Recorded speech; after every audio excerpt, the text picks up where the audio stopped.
This channel does not promote any violent, harmful, or illegal activities. All content provided by this channel is meant for an educational purpose only. টিভি9 বাংলায় স্বাগত। Hotspot নিয়ে আপনাদের সঙ্গে রয়েছে আমি শর্মিষ্ঠা। আর এই সপ্তাহটা রাজনৈতিক দিক থেকে কিন্তু ভীষণ গুরুত্বপূর্ণ। কেন বলছি? এই আগামীকাল মমতা বন্দ্যোপাধ্যায় তিনি একটা মিছিল করবেন, তারপর 18 তারিখ জানিয়ে এই রাজ্যে আসছেন প্রধানমন্ত্রী নরেন্দ্র মোদী, আর 21 তারিখে তো তৃণমূল কংগ্রেসের বিগ ইভেন্ট রয়েছে, মেগা ইভেন্ট রয়েছে। তাই রাজনৈতিক দিক থেকে এই সপ্তাহটা যথেষ্ট হ্যাপেনিং থাকবে, তাই তো? কিন্তু আজকে হটস্পটে কি থাকছে? আজকে হটস্পটে ইস্যুগুলোর সঙ্গে আপনাদের পরিচয় করে নিই, কারণ যত বেশি বিধানসভা ভোট এগিয়ে আসবে না, তত বেশি রাজনৈতিক খবর আমাদের হটস্পটে বিশেষভাবে জায়গা পাবে। আজকে সবার প্রথমে मैं हूं ना প্রাক্তন ক্যাপ্টেন দিলীপ ঘোষ তিনি বলছেন मैं हूं ना। তার এই বক্তব্য, তার এই হুঙ্কার তার দলেরই প্লেয়ারকে কোথাও সমস্যায় ফেলছে না তো, কোথাও তারাই ভয় পাচ্ছে না তো, সেই খবর আপনাদের সামনে তুলে ধরবো। আজকে দ্বিতীয় ইস্যু জোড়া ফুলে বিতর্কের ছবি। আর জোড়া ফুলের যখনই কোনো ইভেন্ট হয় না, তখনই সেই ইভেন্টে পোস্টার নিয়ে বিতর্ক হবে না এটা কিন্তু হতে পারে না। আবার জানেন তো, জোড়া ফুলের নেতা মন্ত্রীরা অনেকে আবার পুরস্কার দিয়ে স্মরণ সভা ভরানোর কথা পর্যন্ত বলছেন। কে বলছেন, কেন বলছেন, শোনাবো আপনাদেরকে। তৃতীয় ইস্যু কি কামব্যাক। শুভাংশু শুক্লা, গগনজয়ী শুভাংশু শুক্লা, আমাদের গর্ব শুভাংশু শুক্লা ফিরে এলো, এবং যার শেষ ভালো তার সব ভালো। কিন্তু এই পাওয়া আমরা কি পেলাম? শুভাংশু আমার দেশকে কি দিতে চলেছে জানাবো আপনাদেরকে। তবে আজকে হটস্পটে সবার প্রথম ইস্যু হচ্ছে রাজনৈতিক ইস্যু। দিলীপ ঘোষের দিকে নজর। দিলীপ ঘোষ তৈরি আছে, রাস্তায় আছে, কর্মীদের মাঝখানে আছে। উৎসাহ তাদের মধ্যে ছিল যারা ওখানে ডিম ভাত খেয়ে এসছে। সুকান্ত মজুমদারকে, শুভেন্দু অধিকারীকে কড়া জবাব দিলেন। দিলীপদার বিষয়টা সিরিয়াল থেকে এবার মেগা সিরিয়াল হয়ে যাচ্ছে আস্তে আস্তে।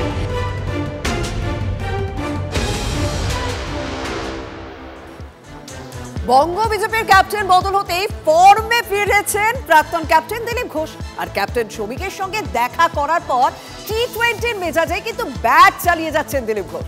দিল্লি থেকে ফিরে স্ট্রাইক রেট যেন তার আরো বেড়ে গিয়েছে। প্রধানমন্ত্রীর সভাতেও থাকছেন প্রাক্তন ক্যাপ্টেন দিলীপ ঘোষ, সেটা তো গতকালই আপনাদের সামনে তুলে ধরেছিলাম। আর তার আগে কথার ব্যাটে 4-6 বন্যা। তবে বোলার প্রতিপক্ষ কিন্তু কেউ নয়, নিজের দলের নেতারাই। নাম না করে কি কোথাও শুভেন্দু অধিকারী এবং সুকান্ত মজুমদারকে নিশানা করছেন দিলীপ ঘোষ? 21শে জুলাইয়ের মঞ্চে তৃণমূলে যোগ দিতে পারেন দিলীপ ঘোষ, এমনটা একটা বাজারে রটনা রটেছিল না? দিলীপ ঘোষও নিজেও সেই জল্পনা বাড়িয়েছিলেন।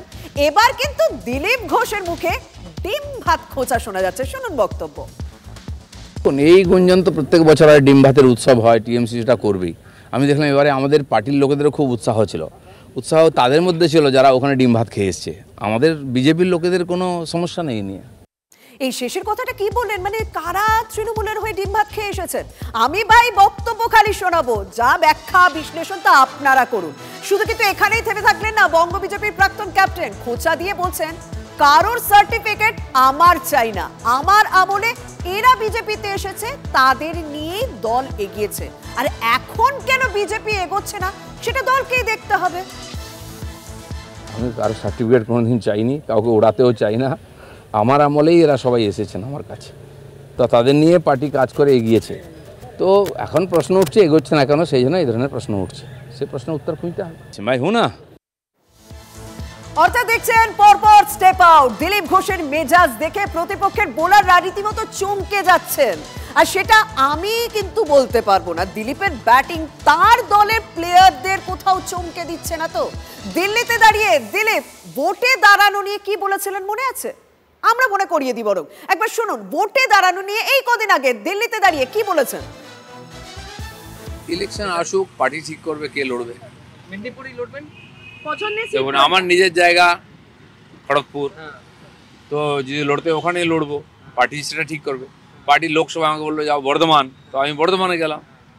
তো লাভ ক্ষতি কি হয়েছে সবাই জানে। ক্ষতি হয়েছে, তো ক্ষতি তো হয়েছে, সেটা পার্টির ভাবা উচিত।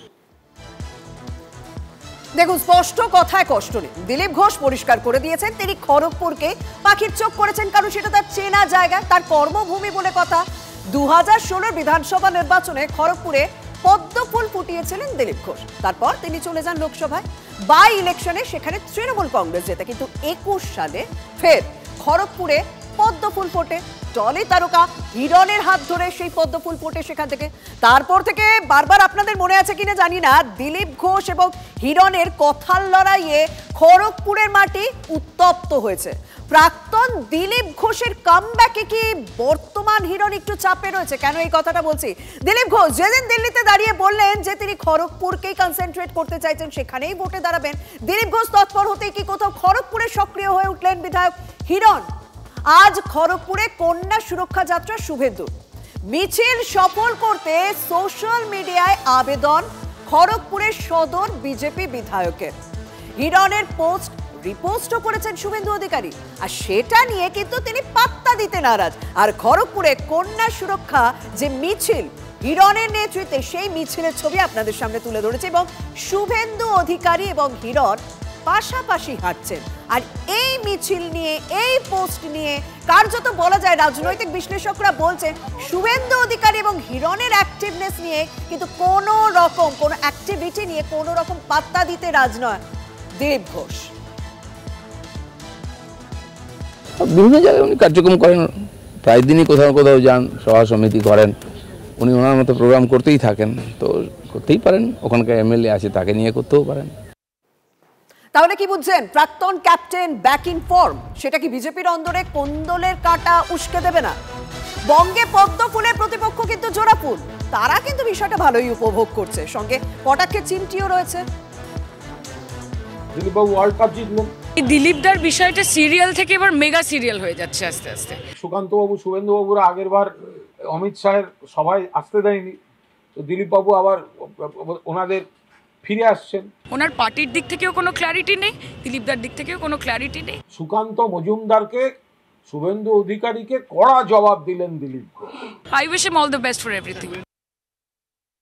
দেখুন, বিজেপির অন্দরে বিতর্কে টি-20 দেখে তৃণমূল শিবির যে খুশি হবে তাতে আর নতুন কি আছে, কিন্তু পদ্ম ফুলের মতো জোড়া ফুলেও যে কাঁটার খোঁচা আছে তেমনটাই তো খবর রয়েছে। 21শে জুলাই সভা রয়েছে, তার আগে কাল পথে নামছে তৃণমূল কংগ্রেস।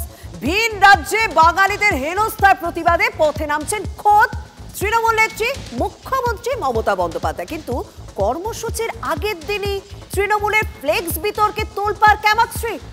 বুধবারের কর্মসূচির ফ্লেক্সে ছিল না মমতা বন্দ্যোপাধ্যায় ও অভিষেক বন্দ্যোপাধ্যায়ের ছবি, কারণ আমরা জানি 16ই জুলাই মমতা বন্দ্যোপাধ্যায় এবং অভিষেক বন্দ্যোপাধ্যায় দুজনেই হাঁটবেন এই প্রতিবাদ মিছিলে। আর সেই ফ্লেক্স নিয়েই তৃণমূলের অন্দরে তোলপাড় শুরু হয়ে যায়। সূত্রের খবর, পদযাত্রার আয়োজক উত্তর কলকাতা জেলা তৃণমূল ফ্লেক্স নিয়ে আপত্তি তোলে। মমতার ছবি না থাকলে তারা সভায় যোগ দেবেন না, এমনটাই তারা প্রতিবাদ করে জানান। তারপরে নাকি তড়িঘড়ি মমতার ছবি দিয়ে নতুন ফ্লেক্স তৈরি হয়। আপনাদের সেই ছবিও দেখাচ্ছি, দেখুন মুখ্যমন্ত্রীর ছবি ছিল না যে ফ্লেক্সে, তারপর প্রতিবাদ করার পর কোন ফ্লেক্স তৈরি করা হয় সেই ছবিগুলো আপনারা কিন্তু পাশাপাশি দেখতে পাচ্ছেন। আমাদের সর্বোচ্চ নেত্রী, তার নেতৃত্বেই আগামীকাল মিছিল হবে এবং সেই মিছিলে আমাদের শীর্ষ নেতৃত্ব সকলেই সেখানে থাকবেন। মিছিল মমতা বন্দ্যোপাধ্যায়ের নেতৃত্বে। এই যে কথাটা শুনলেন না, কুণাল ঘোষ এখন এই কথাটা বলছেন বটে, কিন্তু 2023 সালে কিন্তু একটু অন্য সুর ছিল কুণাল ঘোষের গলায়। 2023 সালের নভেম্বর মাসেও একটা বিতর্ক সামনে এসেছিল এবং সেটাও কিন্তু সেই ছবিকে কেন্দ্র করে। নেতাজি ইন্ডোরের সভায় অভিষেক বন্দ্যোপাধ্যায়ের ছবি ছিল না, তা নিয়ে রীতিমতো বিতর্কের ঝড় উঠেছিল। এবার আরো একটা বিতর্ক। এদিকে তৃণমূলের কর্মসূচি নিয়ে বিরোধীরা তোপ দাগছে শ্রমিক ভট্টাচার্যের মুখে অধীর চৌধুরীর নাম। আর অধীর চৌধুরী তিনি কি বলছেন সেটাও শুনুন। 16 তারিখে বিরাট মিছিল, সবশেষে উনি বাঙালিকে ধরেছেন। বাঙালি, বাংলার মুখ্যমন্ত্রী, আপনি কেন উড়িষ্যা গেলেন না? কেউ যেতে মানা করেছে আপনাকে? মানুষের দিকে তাকিয়ে বলছেন উত্তরপ্রদেশের খৈনি থুতুতে আমরা কলকাতার লোহায় জং ধরতে দেব না। আপনি এখন এগুলো নিয়ে বাজার গরম করবেন, কারণ ভোট দরকার। পরিযায়ী শ্রমিককে দেখাবেন যে তোমাদের জন্য আমি লড়ছি। আর বহিরাগতদের নিয়েছে, কারা প্রার্থী করছেন পশ্চিমবঙ্গের বিধানসভায়, কারা প্রার্থী করছেন লোকসভায়। তবে ভোটের পর আমার কিন্তু আর দেখভাল করার দায়িত্ব থাকবে না। ভোটের সময় আসি, বাকি সময় সব বাসি। আর রাজনীতিতে বিতর্কের তো শেষ নেই। এই দেখুন, কয়েকদিন থেকে তৃণমূল নেতা খুন নিয়ে বিতর্কের কেন্দ্র একেবারে ভাঙড়। তবে আমার রাজ্যে তো পরপর শাসক দলের 3 নেতা খুন হয়ে গিয়েছে, কিন্তু ভাঙড়ের দিকে যদি নজর রাখি, তৃণমূল নেতা রাজ্জাক খানের খুনের প্রতিবাদে ভাঙড়ে প্রতিবাদ মিছিল বুধবার। সেখানেও লোক ভরাতে ব্যস্ত শাসক নেতারা। প্রতিবাদ মিছিলে লোক ভরাতে পারলে পুরস্কার রয়েছে, অন্যথায় শাস্তি। একই শুনছি। শওকত মোল্লাকে পাশে বসিয়ে হুঁশিয়ারি ভাঙড়ের তৃণমূল নেতা বাহারুল ইসলামের। তিনি কে, তার পদটা আপনাকে জানাতে হবে। দক্ষিণ 24 পরগনা জেলা পরিষদে কৃষি কর্মাধ্যক্ষ হচ্ছেন বাহারুল ইসলাম। আমি আর কিচ্ছু বলছি না, আপনারাই বরং একটুখানি শুনে নিন বাহারুল ইসলাম তিনি ঠিক কি বলেছেন। এবং দেখুন, পাশে কিন্তু শওকত মোল্লা বসে রয়েছেন, মানে উচ্চ নেতৃত্বরা কিন্তু রয়েছেন। বাহারুল কি পুরস্কার দেবেন শুনুন। কালকে আমি পার্সোনালি এটা যে বুথ তাদের আমি আলাদা করে প্রাইজ দেবো, যে বুথ সবচেয়ে বেশি লোক বের করবে, ভিজিয়ে হোক আর মানে গা ভিজিয়ে হোক আর না ভিজিয়ে হোক, এই অবস্থায় বুথের লোক এক জায়গায় বের করে ছবি তুলে তারপর তোমরা রাস্তায় নামবে এবং শেষ পর্যন্ত লোকগুলো থাকারও দায়িত্ব সেই নেতা। যে বুথ ছবি দেবে না সেই বুথ কিন্তু আগামী যে মাল আসবে সেই মাল থেকে তারা বঞ্চিত হবে। পুজোর সময় এমএলএ সাহেব এখন থেকে যা কিছু অর্ডার করে দিয়েছে, এমন কোনো বাড়ি নেই যে সে বাড়ি বাদ যাবে। যেমন ঈদের সময় আমরা করেছি, পুজোর সময় এমএলএ সাহেব আরো বেশি করবে বলে দিয়েছেন। তাহলে সেই জায়গায় দাঁড়িয়ে মানে এটা কি বলছেন? তৃণমূল নেতা খুন হয়েছেন, তৃণমূল নেতা গ্রেপ্তার হয়েছে, তাদের অসত্যি এমন জায়গায় পৌঁছেছে যে স্মরণ সভা ভরানোর জন্য পুরস্কার দেবেন। যারা লোক ভরাতে পারবে তারা পুরস্কার পাবে। এটা কখনো হতে পারে? এটা কি কোথাও রাজ্যের শাসক দল বিরোধীদের হাতে অস্ত্র তুলে দিচ্ছে না? বিরোধীরা কি বলছে শুনুন তো। আমরা বলতাম না যে মুসলিম এরিয়া মানেই ওখানে তৃণমূলের রমরমা, সেখানেও এখন রমরমা নেই। তাই মাল দিয়ে, মাল কি বলেছে, মাল দেওয়া হবে। তাই মাল দিয়ে লোক আনতে হবে। ভাগ্যিস বলেনি কংগ্রেস, বিজেপি, সিপিএম তাদের থেকেও লোক নিয়ে যেতে হবে। এটাই যে বলেনি এটা আমাদের 14 পুরুষের ভাগ্যিমান। দেখুন, একটা জিনিস পরিষ্কার যে 26-এর ভোটের আগে রাজ্যের শাসক দলের অস্ত্র হতে চলেছে বাঙালি আবেগ, বাঙালিয়ানা। বাংলায় কথা বললেই কি কোথাও রোহিঙ্গা বলে দাগিয়ে দেওয়া হচ্ছে পুনেতে, সেরকমই তো অভিযোগ করছেন তৃণমূল সাংসদ সামিরুল ইসলাম। তিনি এক্স হ্যান্ডেলে পোস্ট করেছেন যে বিজেপি নেতারা বাঙালি বলে দাগিয়ে দিচ্ছে, রোহিঙ্গা বলে দাগিয়ে দিয়ে বাংলাদেশে পাঠিয়ে দেওয়া হচ্ছে। মতুয়া মহাসংঘের দেওয়া পরিচয়পত্র মহারাষ্ট্রের পুলিশ গ্রহণ করছে না। কেন্দ্রীয় মন্ত্রী শান্তনু ঠাকুরের কথা বলেও ছাড় পাওয়া যাচ্ছে না। মতুয়া ভাই বোনেরা কি রোহিঙ্গা? এই প্রশ্নই কিন্তু এক্স হ্যান্ডেলে করেছেন তৃণমূল সাংসদ। এর পাশাপাশি আমরা যে খবরের দিকে নজর রাখবো, যে খবর না দেখালেই আজকে নয়, সেটা হচ্ছে গগনজয়ী শুভাংশু শুক্লার খবর।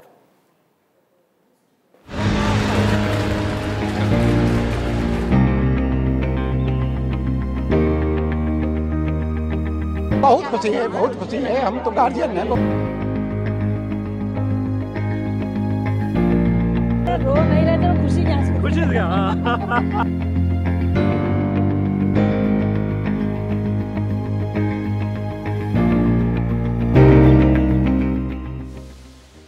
জানেন তো, মানে শুরু করেছিলাম একটা কামব্যাক দিয়ে, দিলীপ ঘোষের কামব্যাক দিয়ে, সেটা তো রাজ্য রাজনীতি।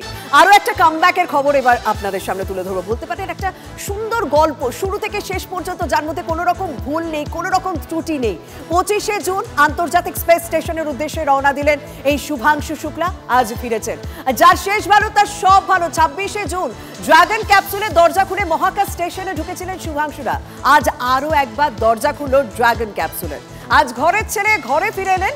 আজ 3:01 প্রশান্ত মহাসাগরে অবতরণ করলেন শুভাংশুরা। তার কিছুক্ষণ পর সাফল্যের হাসি নিয়ে কামব্যাক। এবং সব থেকে আজকে কি ভালো লাগলো বলুন তো, শুভাংশু শুক্লার মায়ের বক্তব্য শুনুন। আজকে শুরু থেকে শেষ পর্যন্ত জার্নিটা কিরকম ছিল।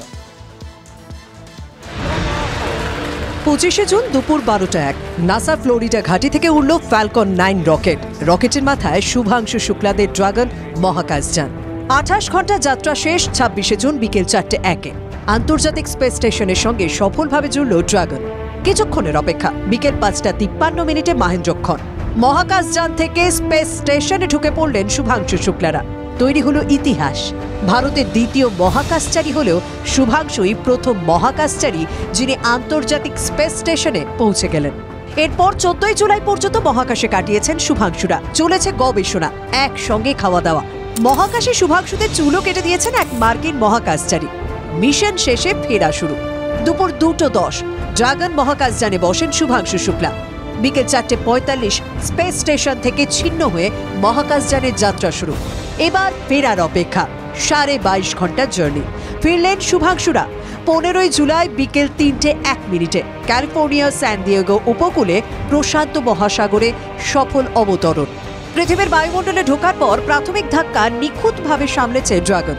পরপর প্যারাশুট খুলেছে। রাতের অন্ধকারে সেই ছবি দেখেছে গোটা বিশ্ব।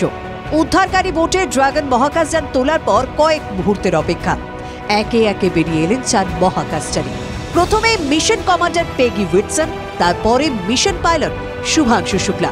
হাতে জল করছে তেরঙ্গা, 140 কোটি ভারতবাসীর স্বপ্ন।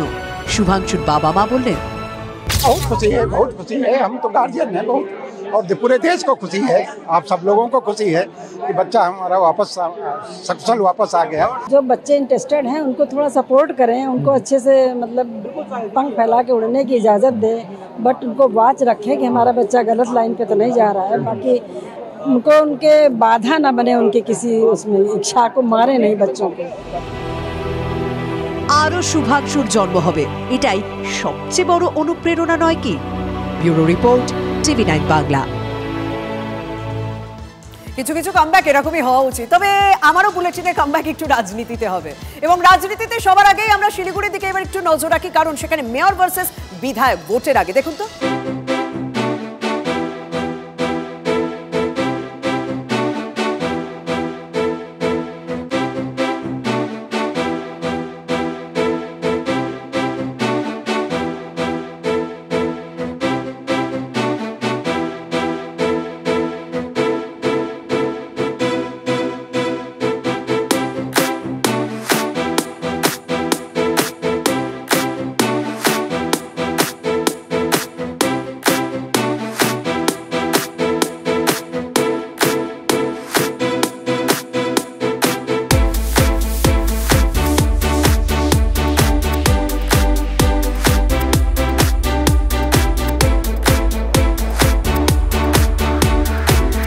বিলম্ব করা হচ্ছে প্রশাসনিকভাবে রাজনৈতিক নির্দেশ। আর এই রাজনৈতিক নির্দেশ যেহেতু উত্তরবঙ্গের নেতা তৃণমূল কংগ্রেসের মাননীয় গৌতম দেব, শিলিগুড়ি শহরের উন্নয়নের টাকাকে এইভাবে দীর্ঘদিন ধরে ফেলে রাখা হচ্ছে। অন্যদিকে মেয়র গৌতম দেব এই অভিযোগ উড়িয়ে দিয়েছেন। একই সঙ্গে তিনি জানান, তবুও কোথাও কোনো ফাইল আটকে আছে কিনা তা খতিয়ে দেখে 24 ঘন্টার মধ্যে ছেড়ে দেবেন।